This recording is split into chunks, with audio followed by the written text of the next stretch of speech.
ओम श्री गणेशाय नमः। दोस्तों, वीडियो शुरू करने से पहले वीडियो को लाइक कर दे और चैनल को सब्सक्राइब जरूर कर दे। Story name is Mary Sanak and this story is begin from chapter 200 to 201 and guys don't forget to share your reviews and put on your earphones before starting the video for better experience। तो चलिए शुरू करते हैं। अब तक आप लोगों ने पढ़ा। मन्नत शर्म से अपना मुंह फेर लेती है और गुस्से को कंट्रोल करते हो अपनी आंखें बंद कर देती है और तभी वंश प्रेम से कहता है मामू और मामी आपकी नाक पकड़कर आपको काढ़ा पिलाएंगी क्योंकि मामी हमें भी ऐसी पिलाती हैं। और तभी प्रेम कुछ समझता है या कहता मन्नत प्रेम के पास आती है और मन्नत प्रेम की नाक और मुंह पकड़कर जबरदस्ती काढ़ा के कप को प्रेम के मुंह से लगा देती है और फिर प्रेम को जबरदस्ती काढ़ा पिलाने लगती है और प्रेम को ना चाहते हुए उस काढ़ा को पीना पड़ता है। अब आगे मन्नत प्रेम के साथ जबरदस्ती करने के बाद किचन की तरह भाग जाती है क्योंकि मन्नत को पता था कि अब प्रेम गुस्से में उसके ऊपर झपटने वाला है। वंश और अंश दोनों ही प्रेम को देखकर हंसते रखते हैं। प्रेम गुस्से में एक नज़र वंश और अंश को देखा है तो दोनों ही बिल्कुल चुप हो जाते हैं और फिर प्रेम अपनी चेयर से उठकर मन्नत के पीछे जाने लगता है कि तभी वहां पर कुणाल आ जाता है। प्रेम हमें अभी सक्सेना ग्रुप ऑफ कंपनी के चेयरमैन से मिलना होगा। उसे समझना जरूरी है कि वो किससे पंगा ले रहा है। कुणाल की बात सुनकर प्रेम समझ जाता है कि बहुत कुछ सीरियस है, इसलिए कुणाल इतने गुस्से में प्रेम अपनी गर्दन हाँ में हिलता है और अपना बैग और ब्लेजर लेकर कुणाल के साथ निकल जाता है। Delhi sunshine cafe. Sunshine cafe Delhi का एक मशहूर कैफे था और वहां पर कुछ लड़के और लड़कियां बैठे हुए थे और शायद किसी का इंतजार कर रहे थे। तभी एक लड़की जिसका नाम अंजलि था। यार संजना, ये मोक्ष कहाँ रह गया, अभी तक नहीं आया। विवेक, हाँ यार वैसे तो मोक्ष कभी लेट नहीं होता, पता नहीं आज कैसे लेते हो गया। ऋतिक, एक काम कर मोक्ष को कॉल कर कहाँ रह गया पूछ तो सही। ऋतिक, हाँ 1 मिनट में अभी कॉल करता हूँ। और तभी ऋतिक अपना फोन निकलता है और मोक्ष को कॉल करने लगता है और तभी मोक्ष की रिंगटोन सभी को सुनाई देती है और सभी आवाज की दिशा में देखने लगते हैं तो सामने से एक 6 फीट का बहुत ही हैंडसम लड़का चलते हुए आता है। ब्राउन शाइन कलर के बाल, भूरी आंखें, गोरा रंग, चेहरे पर हल्की हल्की दाढ़ी, परफेक्ट जॉलाइन। कैफे में बैठे सभी लड़के और लड़कियों का ध्यान उसे लड़के की तरफ चला जाता है और लड़कियां अपने डिजायर भरी नजरों से मोक्ष को देखने लगते हैं। मोक्ष सामने से चलते हुए अपने दोस्तों के पास आता है। मोक्ष, 1 हफ्ते बाद मेरी सगाई है और उसके 2 दिन बाद मेरी शादी और मेरी शादी पर मेरा बेस्ट फ्रेंड सबसे लेट आ रहा है। कॉलेज के बाद हम कितने समय बाद मिल रहे हैं। मोक्ष अंजलि को शांत करते हुए कहता है रिलैक्स मेरी झांसी की रानी, रिलैक्स, तू बिल्कुल नहीं बदली, आज भी हमेशा लड़ने को तैयार रहती है। आ गया ना मैं तेरी शादी पर, देख तुझे पता है तेरी वजह से मैंने अपनी कितनी सारी मीटिंग्स कैंसिल करी है। मोक्ष विवेक और ऋतिक के गले मिलता है और फिर संजना को भी साइड हग करता है और फिर अंजलि के सामने जाकर अंजलि को भी अपने सीने से लगा लेता है और फिर अंजलि से अलग होकर सभी लोग अपनी अपनी कुर्सी पर बैठ जाते हैं। विवेक, और बताओ मोक्ष, तुम्हारी कंपनी कैसी चल रही है? सब ठीक है, तुम बताओ, तुमने तो अपनी डैड का बिजनेस ज्वाइन किया है ना? विवेक, हाँ पर सब सही चल रहा है। और ऋतिक, तुम तो बहुत ही फेमस मॉडल बन चुके हो। अगर तुम्हारे साथ सेल्फी लेकर सोशल मीडिया पर पोस्ट करेंगे तो हमारे लाइक्स भी बढ़ जाएंगे और शायद फॉलोअर भी। मोक्ष मजाक करते हुए कहता है। और संजना, तुम्हारा इंटीरियर डिजाइनिंग का काम कैसा चल रहा है?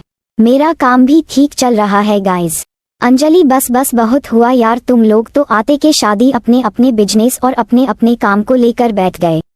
मैं यहाँ पर तुम्हें तुम्हारा काम डिस्कस करने के लिए नहीं बुलाया है। मेरी शादी है और सभी को मिलकर बस मेरी शादी में धूम धड़ाका करना है। तुम लोगों को मेरी शादी याद कर बनानी है, समझे? विवेक, ऋतिक, संजना और मोक्ष सभी एक साथ होते हैं। हाँ, हमारी माँ, हम तेरी शादी में आए ही इसलिए हैं ताकि सब मिलकर खूब एंजॉय करें और तेरी शादी को एक यादगार शादी बनाएं। वैसे मोक्ष, तुम्हारी शादी में धूम धड़ाका करने का मौका हमें कब मिलेगा?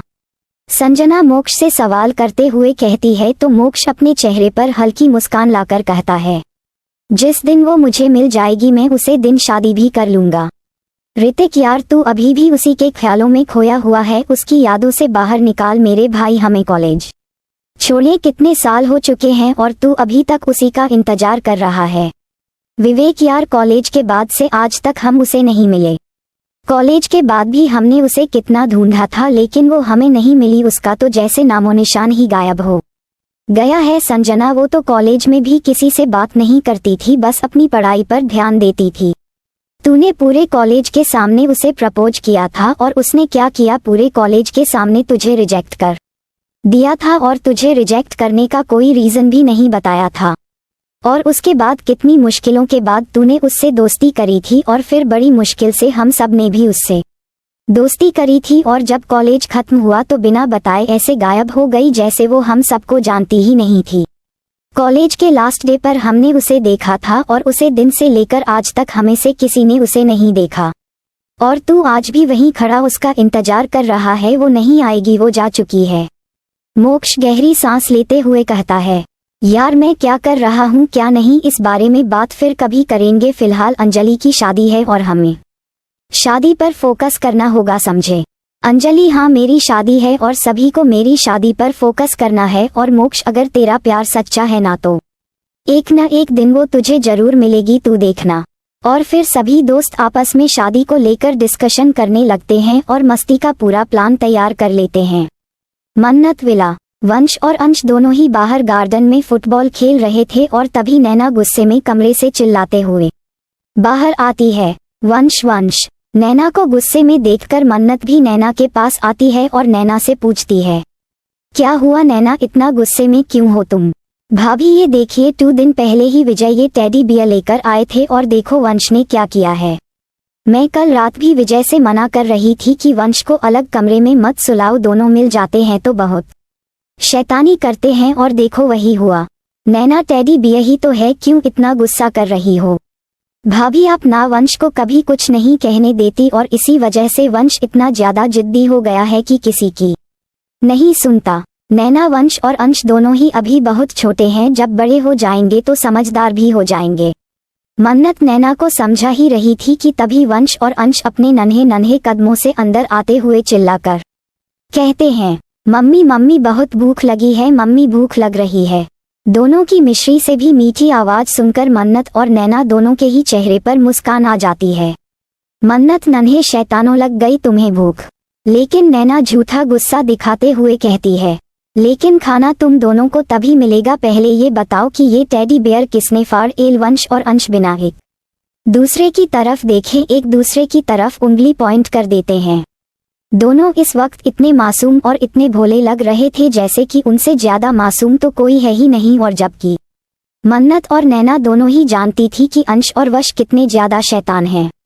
नैना अपनी आंखें छोटी करके दोनों को देखने लगती है, तो वंश और अंश एक दूसरे को देखने लगते हैं, और जब वो देखते हैं कि दोनों नहीं एक दूसरे की तरफ उंगली पॉइंट कर रखी है, तो नैना को देखकर अपनी मासूम आवाज में कहते हैं, नहीं मम्मी मैंने कुछ नहीं किया, जो भी कुछ किया अंशु ने किया। अंश, बुई मैंने कुछ नहीं किया, वाशी नहीं टेडी फड़ा। वंश और अंश को इस तरह से एक दूसरे पर इल्जाम लगाते हुए देखकर मन्नत को अंदर ही अंदर बहुत हंसी आ रही थी, और यही हाल नैना का भी था।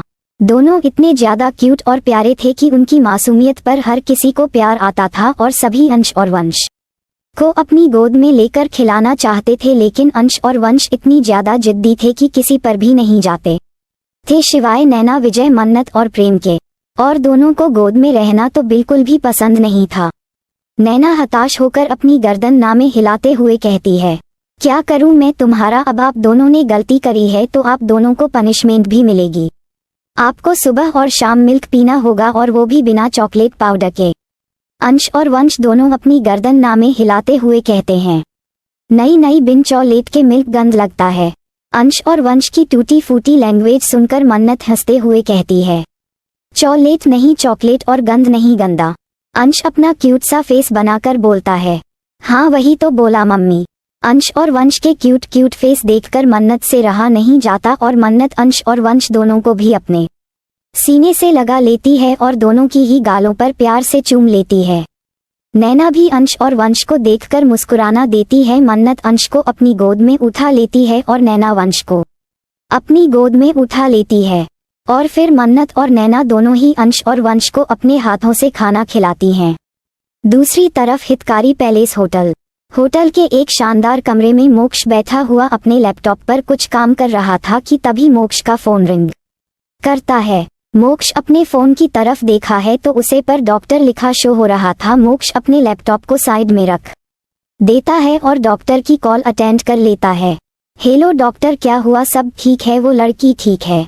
डॉक्टर जी, मिस्टर वालिया, लड़की ठीक है। पता नहीं इस दुनिया में कैसे कैसे जानवर जैसे इंसान होते हैं। इस लड़की को देखकर ऐसा लगता है जैसे पिछले कई सालों से टॉर्चर किया गया है, लेकिन फिलहाल ये लड़की बिल्कुल ठीक है और अब आपसे मिलना चाहती है।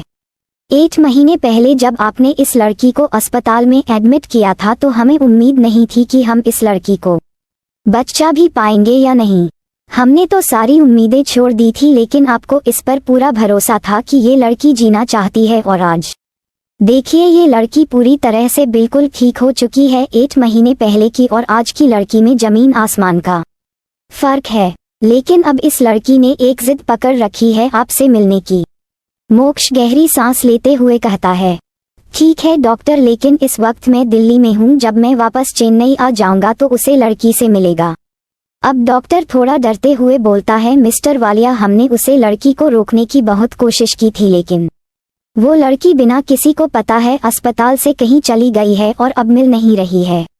डॉक्टर की बात सुनकर मोक्ष गुस्से में भड़कते हुए कहता है, क्या और तुम लोग क्या कर रहे थे? तुम्हारी सिक्योरिटी कहाँ थी? एक पेशेंट तुम्हारे अस्पताल से गायब हो जाता है और तुम लोगों को पता भी नहीं चलता। Doctor, I am sorry sir, लेकिन हमें पता चला है कि वो लड़की दिल्ली ही गई है। दिल्ली की फ्लाइट पहुंचने में अभी भी 1 घंटा बाकी है। अगर आप दिल्ली में हैं तो आप एयरपोर्ट से उसे लड़की को पिक अप कर सकते हैं। मोक्ष जल्दी से फोन कट करता है और एयरपोर्ट के लिए जल्दी जल्दी निकल जाता है। दूसरी तरफ एक लड़की एरोप्लेन में बैठी हुई थी और उसका दिल दिल्ली जाते हुए बहुत ही ज्यादा घबरा रहा था। लड़की अपनी आंखें बंद करती है और 8 महीने पहले का मंजर उसकी आंखों के सामने आ जाता है। एक लड़की बहुत ही जख्मी हालत में थी, उसके बाल बिखरे हुए थे, कपड़े भी जगह जगह से फटे हुए थे। लड़की की शरीर को देखकर ऐसा लग रहा था जैसा उसे लड़की के शरीर में खून की एक बूंद ना बची हो। उसका पूरा शरीर सफेद पड़ चुका था, लेकिन फिर भी लड़की अपनी सारी हिम्मत एक साथ इकट्ठा करके सड़क पर भाग रही थी और बार बार पीछे पलट कर देख रही थी। और तभी सामने से गाड़ी तेज रफ्तार से उसे लड़की की तरफ आती है और उसे टक्कर मार देती है। टक्कर लगने से उसे लड़की के सर पर चोट लगती है और लड़की सड़क पर ही बेहोश हो जाती है। जिस गाड़ी ने उसे लड़की को टक्कर मारी थी वह गाड़ी वहीं पर रुक जाती है और उसे गाड़ी में से 6 फुट का खट्टा खट्टा लड़का बाहर आता है। ये कोई और नहीं बल्कि मोक्ष था। मोक्ष जल्दी से उसे लड़की के पास जाता है और उसे लड़की को उठता है। उसे लड़की को हिलाते हुए मोक्ष कहता है, हेलो, कौन हो तुम? आंखें खोलो, तुम ठीक हो? जब लड़की कोई रिस्पांस नहीं देती तो मोक्ष लड़की के नाक के पास अपनी उंगली ले जाकर चेक करता है। लड़की की सांस बहुत धीरे चल रही थी। मोक्ष जल्दी से उसे लड़की को अपनी गोद में उठाता है और उसे अस्पताल ले जाता है। लड़की की कंडीशन चेक करने के बाद और पूरा उसे एग्जामिन करने के बाद डॉक्टर मोक्ष से अपने केबिन में बैठे हुए उसे बताते हैं, लड़की की कंडीशन बहुत ही ज्यादा खराब है। लड़की के जिस्म में खून तो जैसे बिल्कुल भी नहीं है। हमने फिलहाल तो उसे लड़की को ब्लड चढ़ा दिया है, लेकिन ऐसा लगता है जैसे किसी ने उसके जिस्म से खून को चूस कर निकाला हो। हमें लड़की के जिस्म पर बहुत सारे जख्म भी मिले हैं। ऐसा लगता है जैसे जोक उसके जिस्म पर लगाई गई हो और जोक ने उसके जिस्म से सारा खून चूस लिया हो। मोक्ष, क्या इस लड़की के साथ कोई जोर जबरदस्ती या फिर रेप हुआ है? डॉक्टर, नहीं, इस लड़की का रेप नहीं हुआ है, लेकिन इसे काफी लंबे समय से टॉर्चर किया गया है। कहने में अजीब लगेगा, लेकिन उसे लड़की के साथ कोई जोर जबरदस्ती नहीं हुई है। यहाँ तक कि कोई मार पिटाई भी नहीं की गई है, लेकिन उसे लड़की को अजीब तरीके से प्रताड़ित किया गया है, जैसे उसकी जिस्म पर जोक छोड़कर उसकी जिस्म से सारा खून निकला गया है और उसे दर्द को बर्दाश्त करने के लिए उस लड़की को किसी चीज से बांध कर रखा गया है। मतलब वही वाला हाल है कि हाथ भी नहीं लगाया और सांप भी मर गया। डॉक्टर की बात सुनकर मोक्ष भी सच में पड़ जाता है और उसे लड़की को 4 दिन बाद होश आता है। और तभी एक एयर हॉस्टल उसे लड़की के पास आती है और उसके कंधे पर हाथ रखकर उसे लड़की को हिलाते हुए कहती है, मैम, आर यू ओके? उसे एयर होस्टेस की बात सुनकर लड़की अपने सेंस में आती है और मुस्कुराकर अपनी गर्दन हाँ में हिलाते हुए कहती है, ये I am okay. Air hostess, okay mom we have reached. Air hostel की बात सुनकर लड़की मुस्कुराती है और अपनी गर्दन हाँ में हिलाते हुए एरोप्लेन से बाहर निकल जाती है। जब लड़की एरोप्लेन की सीढ़ियां पर खड़ी होती है तो अपने चश्मे को हटाकर दिल्ली एयरपोर्ट को देखती है। कुछ देर पहले जो लड़की मुस्कुरा रही थी अब उसके भाव एकदम सख्त हो जाते हैं। उसकी आंखों में जैसे किसी से बदले के भाव उतर आते हैं। उसे लड़की की आंखें इस वक्त बिल्कुल कठोर थी और वो लड़की अपने चेहरे पर बेहद नफरत लिए खुद से कहती है, तुमने मेरा सब कुछ बर्बाद कर दिया। अब तुम्हारे बर्बाद होने की बारी है। तुम्हारा अतीत तुम्हारे वर्तमान में लौट कर आ रहा है। जो तुमने मेरे साथ किया है ना, उसका कहीं गुना ज्यादा मैं तुम्हें रिटर्न करूंगी। तुम्हारी बर्बादी के दिन शुरू होते हैं mister welcome me again Delhi. दूसरी तरफ एक खंडहर में एक आदमी की बहुत जोर जोर से चिल्लाने की आवाज आ रही थी। वो आदमी इस वक्त दर्द से तड़प रहा था। उसकी चीखों में उसके दर्द का साफ पता लगाया जा सकता था। और तभी एक आदमी एक खतरनाक विसल बजाते हुए उसके पास आता है, जिसे देखकर वो आदमी दर्द से अपनी गर्दन में हिलने लगता है। उसकी आंखों में उसे आदमी से न मारने की रिक्वेस्ट साफ नजर आ रही थी और वो आदमी अपने हाथ में बाट लेकर उसके पास विसल बजाते हुए आ रहा था। So don't forget to share your review and comment your best part of an story. और अगर आपने अभी तक हमारे चैनल को सब्सक्राइब नहीं किया तो कृपया इसे सब्सक्राइब करें और बेल आइकन पर क्लिक करें ताकि आप हमारी नई कहानी पहले पा सके। And if you like my story so comments your feelings with heart emoji. तो मिलते हैं नेक्स्ट वीडियो, तब तक के लिए राधे राधे।